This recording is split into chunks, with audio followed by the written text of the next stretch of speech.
mungkin lo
istri saya, Sabtu ke Papa. Oh.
tes. Halo.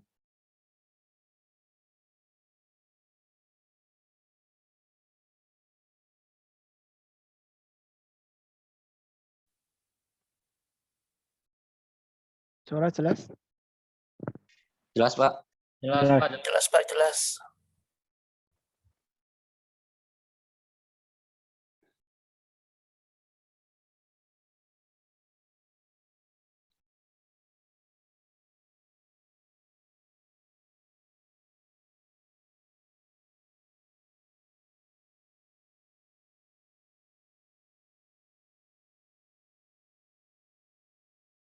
Baik, bismillahirrahmanirrahim. Assalamualaikum warahmatullahi wabarakatuh. Waalaikumsalam warahmatullahi wabarakatuh. Selamat malam rekan-rekan mahasiswa. Kita jumpa kembali di malam hari ini di perkuliahan arsitektur dan organisasi komputer. Baik, sebelum pertemuan kita mulai, kita awali dulu dengan berdoa. Semoga apa yang kita lakukan nanti bisa bermanfaat. Berdoa dimulai.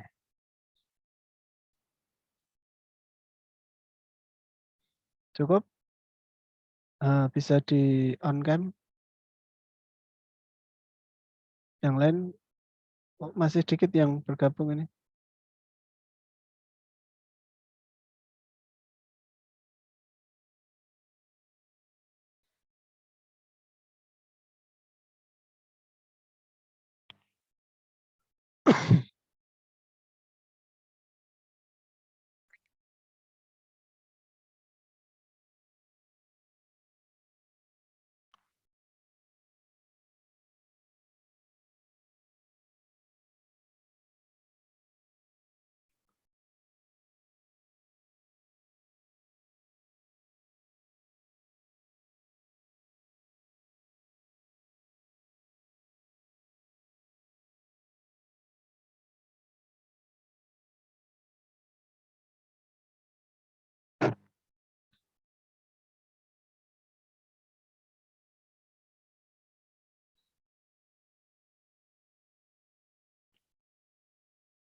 Oke, baik, saya presensi dulu ya. Tanggal 29.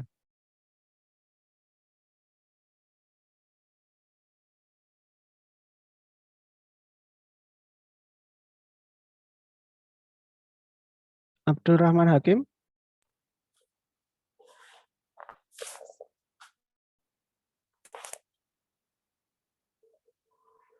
Belum hadir. Abdul Rahman Hakim belum. Acep Taufik Hidayat. Belum. Adam Kurnia. Ali Torik. Andri Kurniawan. Ardian Ibnu Darmawan.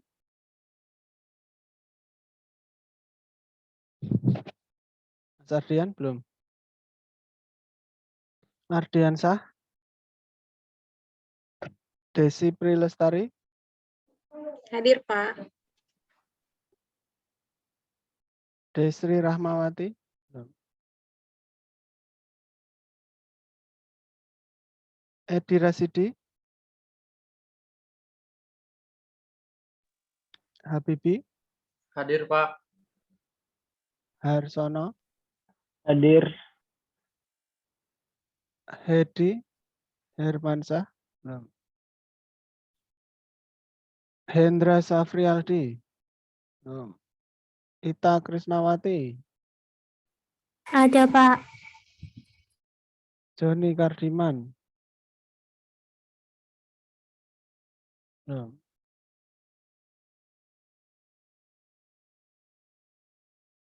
Kanedi, Kholis, Muhainul Yakin, Muhammad Aldi, belum semua.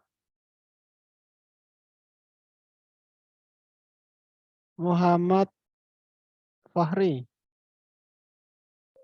Hadir, Pak, hadir. Hadir. Ya. Muhammad Wisnu. Muhammad Wisnu belum.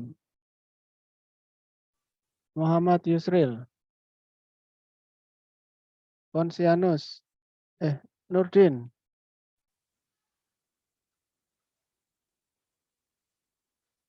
Ponsianus Prayogo. Hadir, Pak.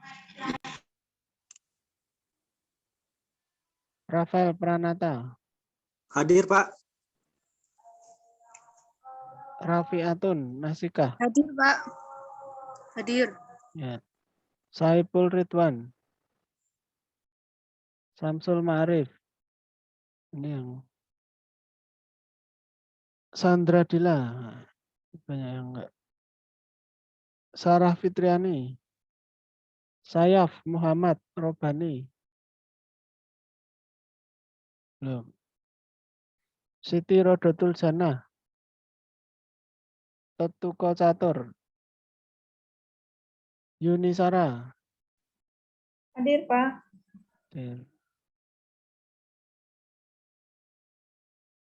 Zaidal Saputra. Belum. Ali Usman. Hanifah Husnun Mawarti. Alfonsus. Mufid Triyono. Mufid Triyono belum. Ilham Hamdi. Irwan Mustajab. Belum. Muhammad Rifki Firdaus. Belum. Ya, sedikit ya. Berapa orang nih? 1, 2, 3, 4, 5, 6. 12 ya. Pak. Ardian Ibnu ya. Bentar. Ya.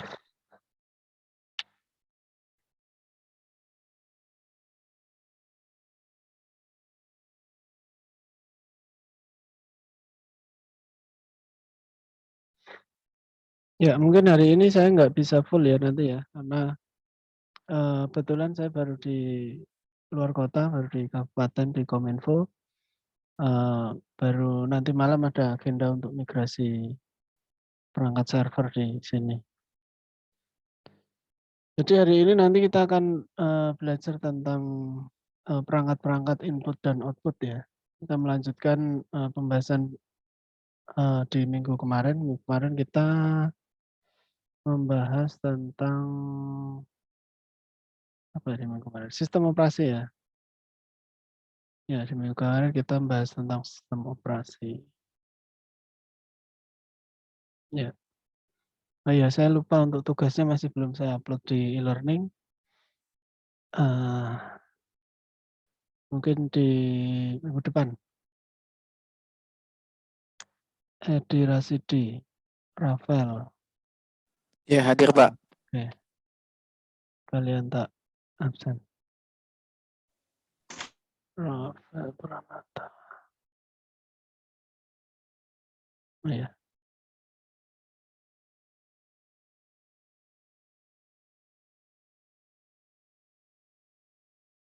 Nah ini saya juga pinjam ruangan dari Kominfo ya ini. Jadi saya pinjam punya ruangannya orang di dekat ruang servernya itu.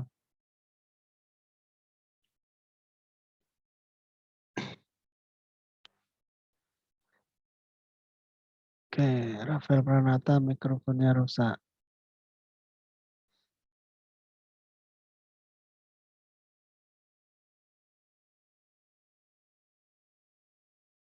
Semangat Pak. Ya makasih. Biasanya kalau orang network itu ya memang gini ya. Kalau misalkan ada proses migrasi atau ada biasanya kan memang network itu dipakainya kebanyakan di hari kerja ya. Untuk server untuk internet itu biasanya di hari kerja. Jadi orang-orang yang bergerak di bidang itu baik sysadmin atau network engineer, nah itu biasanya memang lebih ngalahi ngalahi untuk malam hari, jadi nggak mengganggu mengganggu aktivitas pekerjaannya. Gitu. Lagi di akhir tahun, wah pasti sering banget keluar kota.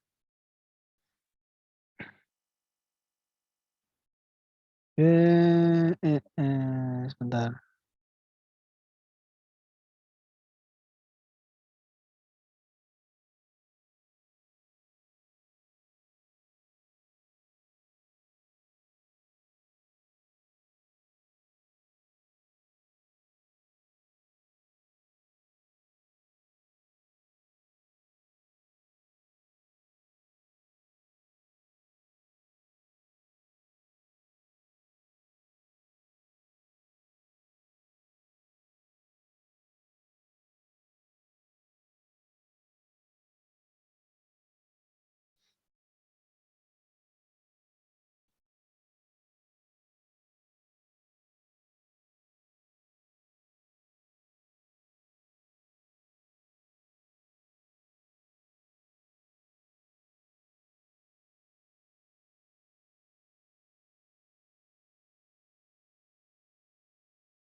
Baik, kita akan melanjutkan ya materi di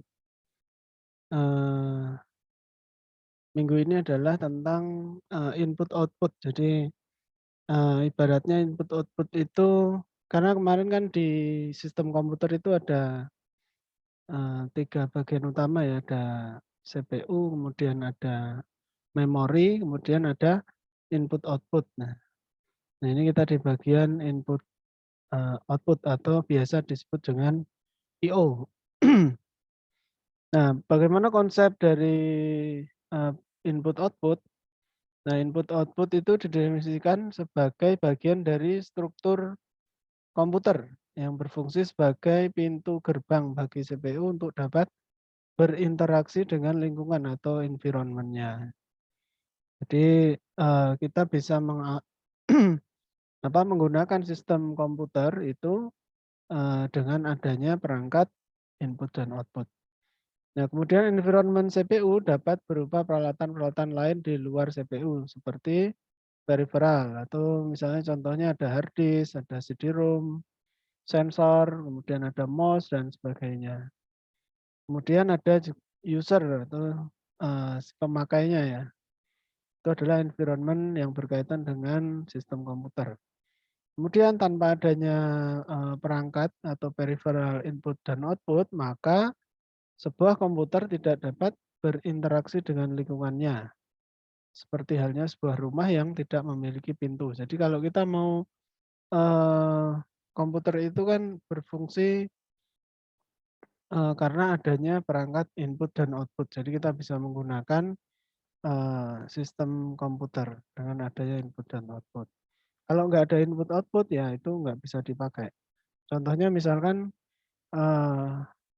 kalau kalau komputer yang kita pakai mungkin sudah biasa ya, mungkin kita pakai keyboard, kita pakai mouse itu adalah perangkat. Kemudian ada monitor. Nah itu adalah bagian dari perangkat input dan output. Nah kemudian gimana kalau server? Karena server itu kalau sudah berjalan kan nggak butuh mouse, kemudian nggak butuh keyboard karena itu sudah berjalan. Nah itu tetap juga berhubungan dengan perangkat input dan output. Seperti apa? Nah contohnya kalau kita mengakses sebuah server maka itu berhubungan dengan perangkat input output kabel jaringan atau port jaringan. Nah itu bagian dari perangkat input dan output gitu. Jadi tanpa adanya perangkat input dan output, ibaratnya komputer itu juga nggak ada gunanya. Kemudian modul I/O itu perangkat antarmuka atau interface bagi sistem bus atau switch sentral dan mengontrol satu atau lebih perangkat peripheral. Jadi modul I/O itu misalkan satu modul itu bisa mengontrol contohnya lebih dari satu perangkat peripheral. Karena kalau kita flashback ke belakang ya tentang sistem bus, itu kan untuk modul perangkat I/O itu mempunyai kecepatan yang berbeda-beda ya. Nah itu untuk yang ke modul I/O-nya. Kemudian modul I/O tidak sekedar sebagai modul penghubung, tetapi juga sebagai piranti yang berisi logika dalam melakukan fungsi komunikasi antar peripheral dan bus komputer. Jadi fungsinya juga sebagai komunikasi ya, menjembatani antara peripheral atau perangkat-perangkat I/O di luar sistem komputer dengan basis komputernya. Itu fungsi dari modul I/O.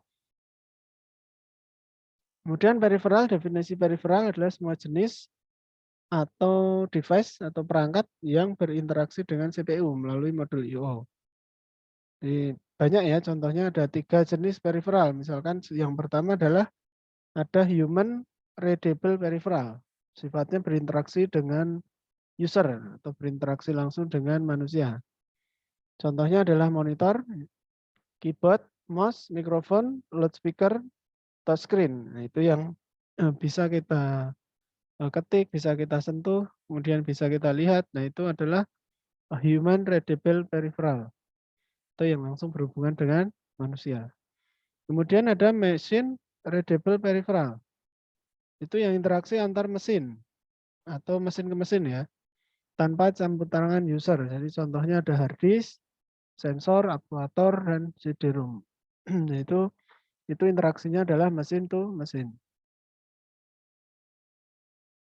Kemudian communication peripheral. Itu sifat-sifatnya adalah koneksi dengan device lain melalui jaringan atau saluran komunikasi lain. Contohnya infrared, Bluetooth, modem, port Ethernet, fiber optik. Nah, itu yang sifatnya communication peripheral. Jadi kalau kita mengacu pada jaringan kan banyak sekali ya media koneksi yang bisa dipakai. Nah, salah satunya adalah port Ethernet, kemudian ada WiFi yang umumnya kalau di perangkat yang biasa kita gunakan ya ada 2 media ya, media wired dan wireless. Wired itu yang berbasis dengan kabel, ada kabel Ethernet, kemudian ada kabel fiber optik. Kemudian yang berbasis WiFi, nah banyak sekali untuk protokol WiFi-nya. Nah, itu yang sifatnya adalah communication peripheral atau berhubungan dengan perangkat jaringan. Kemudian interface atau antarmuka. Definisi dari interface adalah sebuah device atau peralatan yang berfungsi sebagai jembatan. Yang berfungsi menjembatani perbedaan antara dua buah sistem yang akan saling berinterkoneksi dan melakukan data exchange atau pertukaran data ya. Nah, itu fungsi dari antarmuka atau interface. Nah, jenis perbedaan adalah yang pertama adalah perbedaan level tegangan. Misalkan ada level tegangannya 5 volt dan juga 0 volt. Kemudian level RS232 dengan tegangan 25 volt atau minus 25 volt maksimal. Kemudian perbedaan kecepatan transfer data. Nah, kalau transfer data itu satuannya adalah bit per second atau bps ya. Nah, kemudian itu contohnya ada modem misalkan dengan kecepatan 56 kilobit ya, kilobit per second. Kemudian ada modem dengan kecepatan 1 megabit per second. Kemudian yang ketiga adalah perbedaan protokol. Misalnya protokolnya kalau di protokol jaringan yang umum atau biasa dipakai adalah protokol TCP/IP atau Transport Control Protocol, Internet Protocol. Nah, itu fungsi dari antarmuka itu menjembatani karena kan perbedaan dari masing-masing device atau masing-masing peripheral itu berbeda-beda ya. Agar nantinya bisa sinkron maka membutuhkan yang namanya antarmuka atau interface tadi. Jadi dengan menggunakan interface maka proses interkoneksi dan pertukaran data antar dua atau lebih device dapat berlangsung dengan aman dan sempurna. Nah, selain catatannya adalah selain hardware interface maka ada pula software interface, yaitu jenis program atau driver yang digunakan sebagai sarana penghubung antara ya software dan software, hardware dan software, dan hardware dan hardware. Jadi misal contohnya kan kalau kita memasang sebuah perangkat itu pasti membutuhkan yang namanya driver kan. Jadi itu sebagai apa ya, sebagai, biar perangkat baru atau perangkat periferal baru yang kita masukkan ke dalam, sistem komputer itu bisa dikenali. Nah makanya, kadang ada driver-driver yang memang sudah include ya dengan, sistem operasi, tapi ada juga yang kita membutuhkan instalasi, driver secara manual. Nah biasa kita lihatnya di My Computer Device Manager itu. Di situ ada, misalkan perangkatnya nggak dikenali, otomatis dia nggak akan bisa digunakan. Kita harus cari drivernya dulu agar perangkatnya bisa, ini tadi, dapat melakukan proses interkoneksi atau pertukaran data secara lebih sempurna dan lebih aman. Contohnya untuk memasang sebuah peralatan baru, misalkan ada webcam, laser printer, plotter, ke komputer dibutuhkan software driver agar peralatan tersebut dapat dikenali dan dapat berfungsi secara optimal ya itu tadi ya. Agar, kita butuh driver ya untuk biar perangkat kita itu bisa dikenali oleh sistem komputer. Walaupun rata-rata untuk driver-driver yang umum atau yang, biasa dipakai itu pasti sudah dikenali oleh, sistem operasi ya. Tapi untuk perangkat-perangkat khusus, misalnya contohnya printer, itu dia harus, menggunakan driver yang baru atau kita install secara manual. Kemudian fungsi dari modul I/O itu ada kontrol dan timing, kemudian ada CPU communication, kemudian ada device communication, data buffering, dan error detection. Nah, bagaimana cara kerja dari modul input dan output? Nah, ini kalau kita, mengacu pada gambar yang ada eee, di screen itu, yang pertama adalah CPU memeriksa status dari peripheral. Kemudian input dan output modul melaporkan statusnya. Kemudian jika siap, CPU, request untuk data transfer. Kemudian I/O modul ambil data dari device, kemudian I/O modul transfer data ke CPU. Nah, di sini posisi dari modul I/O kalau kita lihat ada berada di tengah ya. Kemudian di sana ada 3 buah jalur ya. Ada jalur untuk kontrol, kemudian ada jalur untuk data, kemudian ada jalur untuk alamat atau address line. Itu berada di bus system, sistem busnya. Kemudian ada di situ ada modul I/O, kemudian modul I/O itu link ke peripheral, eksternalnya ya, ada misalnya banyak macamnya tadi ya, contohnya ada mouse, keyboard, dan lain-lain.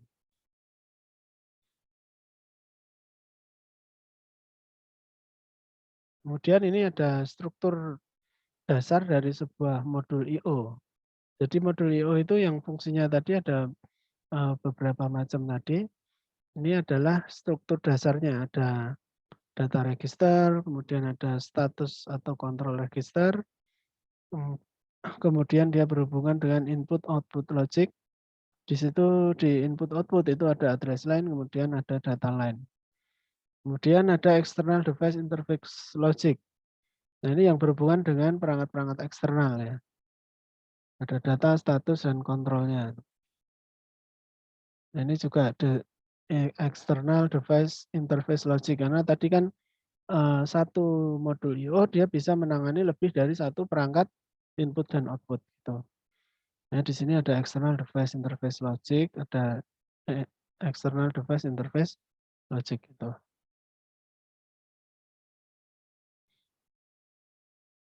Ini sama ya, hampir sama ya dengan ini. Misalkan ini kontrol dari modul I/O, kemudian kontrol logika, kemudian ada buffer, kemudian ada transducer. Data akan ke dan dari luar.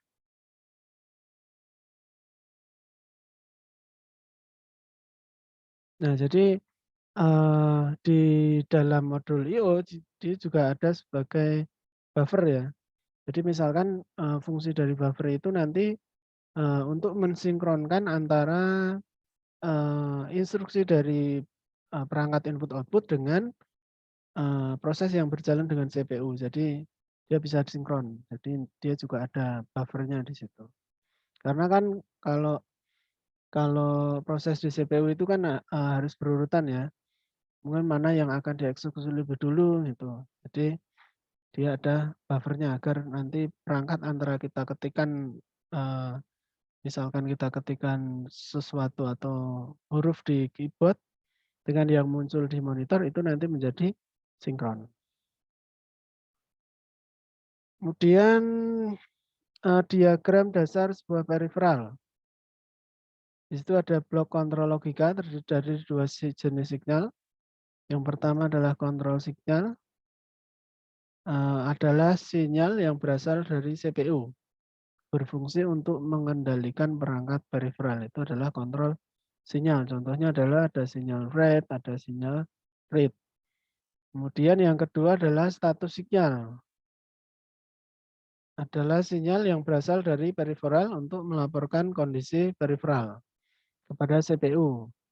Jadi misalnya contohnya kalau status sinyal itu adalah printer misalnya kertasnya habis, nanti ada apa ya, ada laporan ya bahwa kertasnya habis. Kemudian tinta habis, kemudian ada paper jam misalkan itu untuk berarti ini berfungsi sebagai kontrol ya.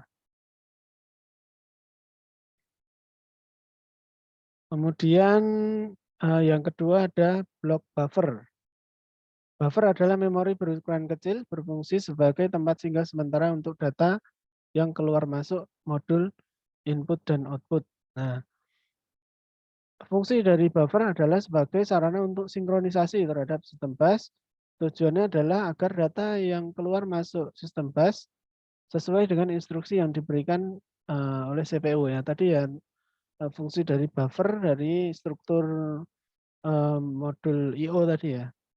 Jadi fungsinya untuk mensinkronisasi biar antara keluar masuk input output itu bisa selaras ya, bisa sinkron dengan instruksi yang diberikan oleh CPU. Kemudian yang ketiga ada blok transducer. Yaitu transducer adalah alat yang berfungsi untuk merubah atau mengkonversi suatu bentuk energi tertentu menjadi energi listrik. Nah tadi ya transducer ya, contohnya ada solar cell, itu mengubah energi cahaya menjadi energi listrik yang biasa kita jumpai di ada yang di rumah-rumah atau ada yang di kalau sekarang rata-rata apa itu lampu apil ya yang ada di perempatan itu merah kuning hijau ya, itu menggunakan solar cell atau yang dia merubah energi cahaya menjadi energi listrik.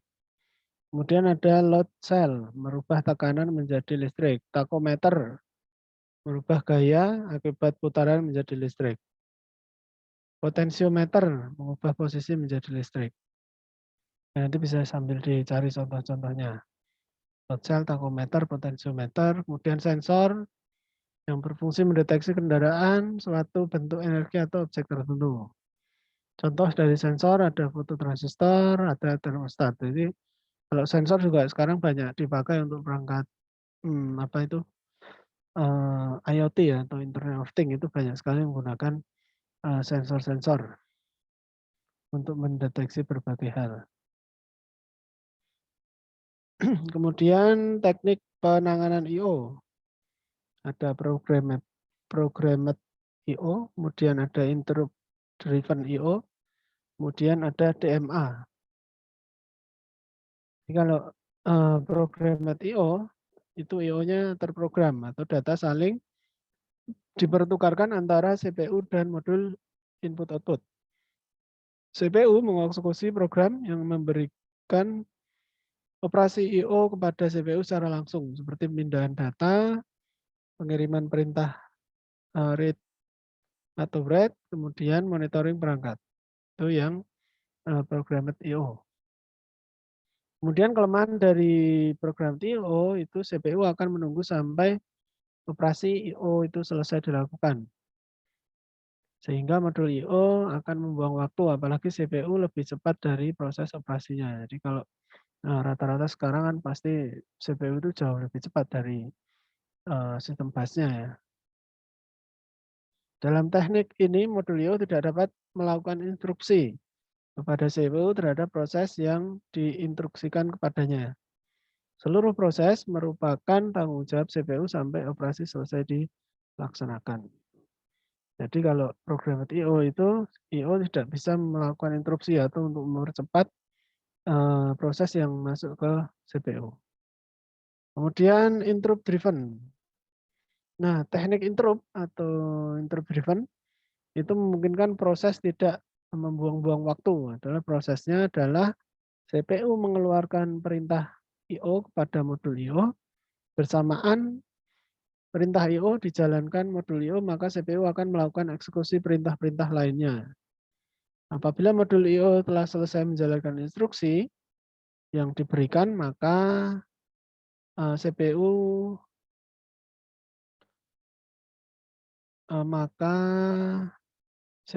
bahwa tugasnya telah selesai. Nah, ini jadi bisa melakukan instruksi ya kalau yang di interrupt driven. Dalam teknik ini, kendali perintah masih menjadi tanggung jawab CPU, baik pengambilan perintah dari memori ataupun pelaksanaan isi perintah tersebut. Terdapat selangkah kemajuan dari teknik sebelumnya, yaitu CPU melakukan multitasking. Jadi beberapa perintah itu bisa dijalankan sekaligus tanpa harus menunggu waktu dari CPU melaksanakan perintah secara berurutan ya. Jadi dia sudah menggunakan konsep multitasking atau beberapa perintah dijalankan secara bersama-sama. Itu yang interrupt driven. Kemudian, bagaimana langkah-langkah untuk melakukan interrupt? Jadi yang pertama adalah perangkat I/O akan mengirimkan sinyal interupsi ke CPU. CPU menyelesaikan operasi yang sedang dijalankan, kemudian merespon interupsi. Jadi saat CPU selesai melakukan operasi yang dia jalankan, kemudian dia akan merespon kalau ada sinyal interupsi dari perangkat I/O. Kemudian CPU memeriksa interupsi tersebut, kalau valid, maka CPU akan mengirimkan sinyal ACK atau acknowledgement ke perangkat I/O untuk menghentikan interupsinya. Kemudian CPU memeriksakan pengontrolan transfer ke rutin interupsi. Hal yang dilakukan adalah dengan menyimpan informasi yang diperlukan untuk melanjutkan operasi yang tadi dijalankan sebelum adanya interupsi. Informasi yang diperlukan berupa status prosesor berisi register yang dipanggil atau program status word. Nah, ini adalah proses bagaimana CPU atau bagaimana I/O itu melakukan interupsi. Nah, kemudian yang keempat, informasi ini yang tadi yang program status word tadi, informasi tersebut kemudian disimpan dalam stack pengontrol sistem. Kemudian CPU akan menyimpan PC atau program counter sebelum interupsi ke stack pengontrol bersama informasi PCW. Selanjutnya mempersiapkan PC untuk menangani interupsi. Selanjutnya CPU memproses interupsi sampai selesai. Apabila pengolahan interupsi selesai, maka CPU akan memanggil kembali informasi yang telah disimpan pada stack pengontrol untuk meneruskan operasi sebelum adanya interupsi itu. Nah, kemudian bagaimana metode melakukan interupsi? Itu ada beberapa metode yang digunakan dalam penanganan interupsi. Yang pertama adalah multiple interrupt line. Yang kedua software pool, kemudian yang ketiga ada daisy chain, kemudian yang keempat ada arbitrasi bus. Nah, bagaimana untuk multiple interrupt line? Ini adalah teknik yang paling sederhana untuk melakukan interupsi. Menggunakan saluran interupsi berjumlah banyak. atau multiple interrupt ya, adalah CPU antara CPU dan modul-modul I/O. Namun tidak praktis untuk menggunakan sejumlah saluran bus atau pin CPU ke seluruh saluran interupsi modul-modul I/O. Ini yang multiple interrupt line. Kemudian yang kedua tadi ada software pool. Ini adalah alternatif lain dari multiple interrupt line tadi.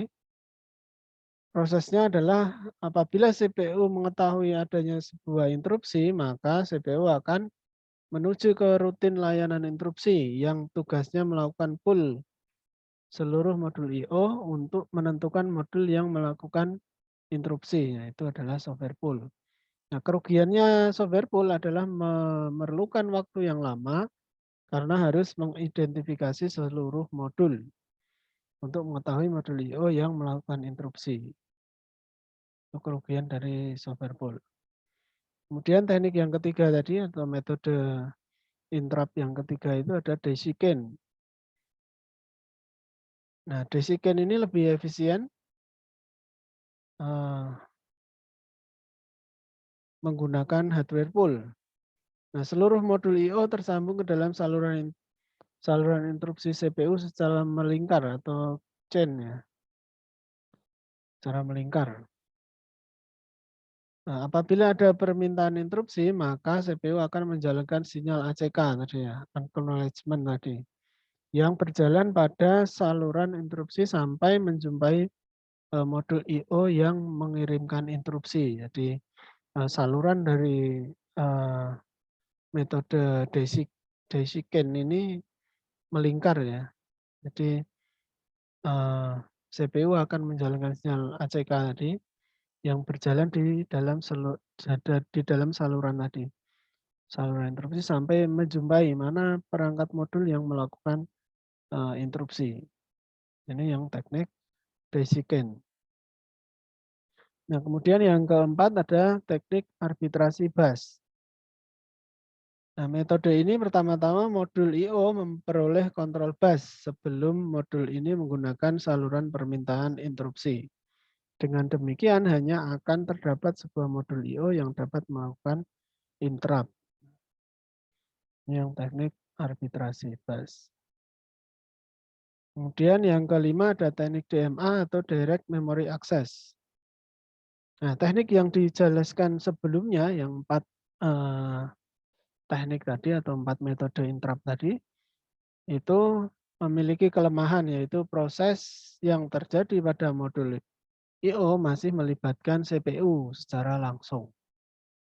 Nah, hal ini berimplikasi pada kelajuan transfer I/O yang bergantung pada kecepatan operasi CPU. Jadi kerja CPU terganggu karena adanya interrupt secara langsung. Nah, bertolak dari kelemahan di atas, dari 4 teknik tadi, teknik interupsi tadi, maka muncul metode atau teknik yang dinamakan dengan DMA atau Direct Memory Access. Nah, ini untuk menangani transfer data bervolume besar, dikembangkan teknik yang lebih baik atau menggunakan teknik DMA atau Direct Memory Access. Nah, bagaimana prinsip dari kerja dari DMA atau Direct Memory Access? Dengan CPU akan mendelegasikan kerja I/O kepada DMA. CPU hanya akan terlibat pada proses awal untuk memberikan instruksi lengkap pada DMA dan di akhir proses saja. Jadi CPU hanya terlibat di awal dan di akhir.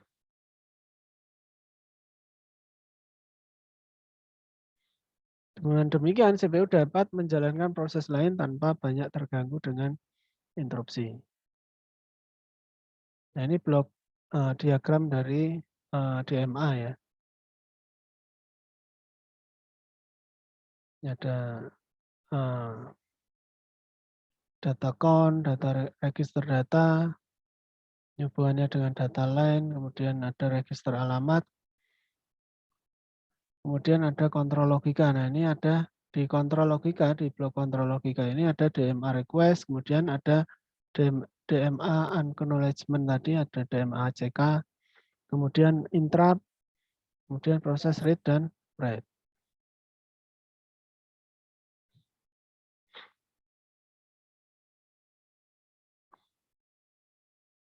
Nah, dalam melaksanakan transfer data secara mandiri, DMA memerlukan pengambil alihan kontrol bus dari CPU. Untuk itu DMA akan menggunakan bus bila CPU tidak menggunakannya, atau DMA memaksa CPU untuk menghentikan sementara penggunaan bus.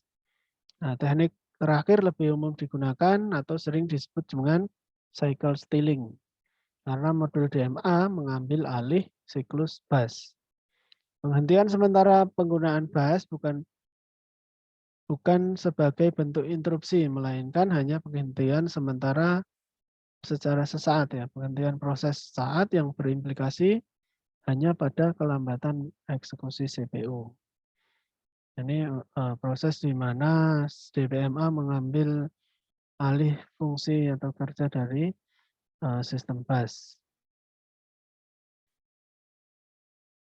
Nah, ada 3 konfigurasi dari DMA, single bus atau detached DMA, sederhana, murah, kelemahannya adalah jumlah siklus bus terlalu tinggi sehingga kinerja sistem bus kurang optimal. Jadi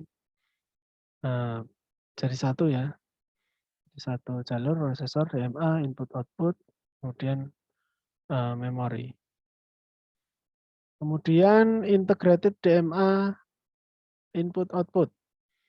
Jadi karakteristiknya adalah modul I/O dan DMA diintegrasikan dalam satu blok. Siklus bus berkurang, perancangan DMA menjadi lebih rumit. Jadi kalau ini input-outputnya itu terpisah antara dengan memori dan prosesor ya, di mana DMA itu mengintegrasi input-output berada dalam satu blok. Nah, kemudian I/O bus DMA. Karakteristiknya adalah menggunakan bus khusus, yaitu I/O bus untuk mengenangani koneksi dengan I/O. Siklus bus menjadi sangat berkurang, kinerja DMA menjadi lebih efisien. Jadi sebelum I/O itu masuk ke dalam sistem bus yang berada langsung dengan prosesor dan memori, itu masuk dulu ke dalam DMA. Jadi DMA yang mengontrol semua yang ada di proses input dan output.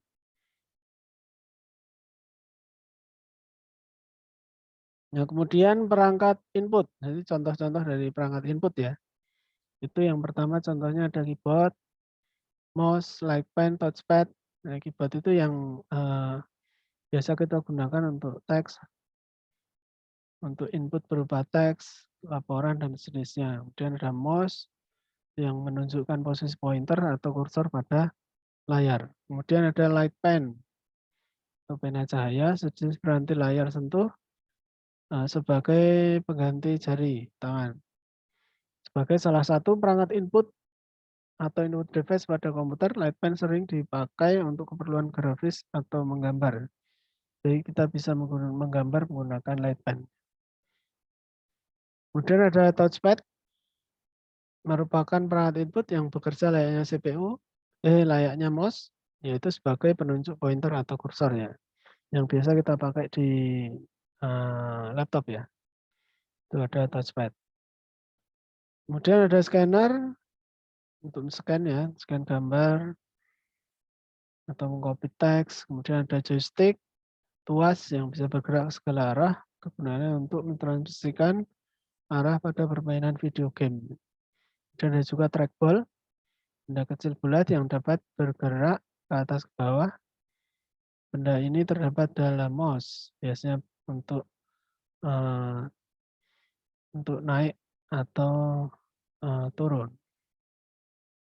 Kemudian ada handycam, ada webcam, juga perangkat input yang berupa untuk input video ya.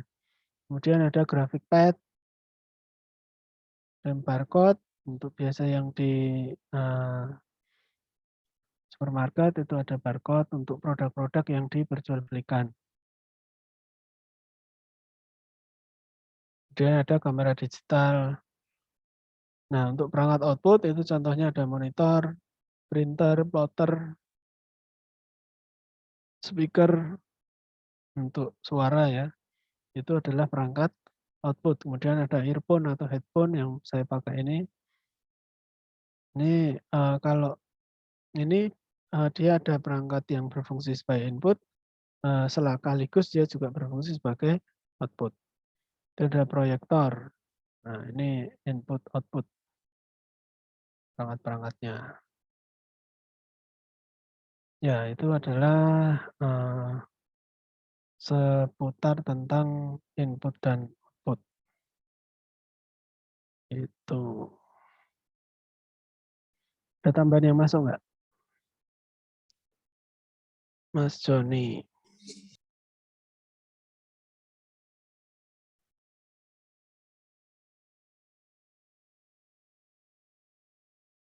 Joni Katriman. Ada lagi yang masuk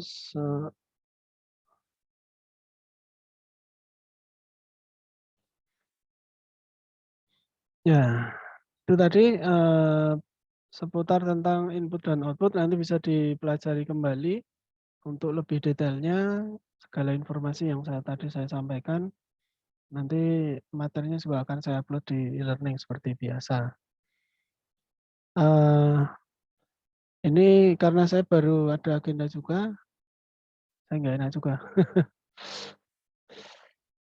Mungkin pertemuan di hari ini saya cukupkan ya. Kita ketemu lagi di minggu depan. Mas Harsono. Siapa? Oh ya. Ya mungkin sekian dulu ya. Kita ketemu lagi di minggu depan. Nanti kalau ada pertanyaan mungkin bisa disimpan di minggu depan. Sekian yang saya sampaikan, sedikit yang saya sampaikan tadi, mudah-mudahan bermanfaat. Saya akhiri, Assalamualaikum warahmatullahi wabarakatuh. Waalaikumsalam warahmatullahi wabarakatuh. Terima kasih, Pak. Waalaikumsalam warahmatullahi wabarakatuh. Selamat nonton Iya, Pak Andi. bola ya. Ya, Kalah, Pak. Pak. Kalah. Menang. Hah? Kalah, Pak. Kalah. 1-0, Pak. Waduh, saya belum lihat ini. Ya, maaf dulu ya.